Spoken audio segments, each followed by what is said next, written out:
እኔ የምለው አይ ለምንድን ነው ሁል ጊዜ ስለው ብዬ ሲነሳ አራስ ነበር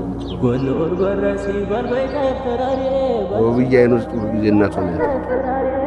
ውብዬ ማለት ነው ያደራች። እኔ ደግሞ አደራዬ ናት።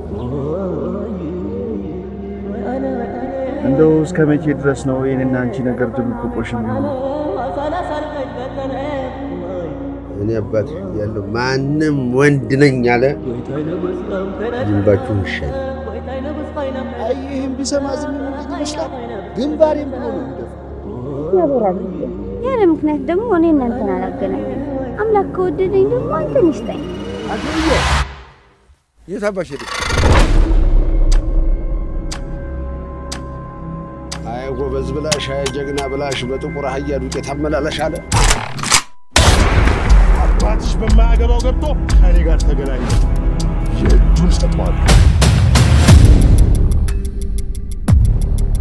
ዛሬ ቆላ ወርደን እንመጣለን። መግቢያ መውጫችን አጣርተን እንመለሳለን። እዚያ ቆላ ስንት ነገር እንደፈጸምን እያወቅ ተመልሰን መሄዱ ተገቢ አይመስለኝም። የገዛ ልጁ በፊት እንዳቸው ሳረጋት እንዲያውቅ ይችላል። የዛኔ ሻም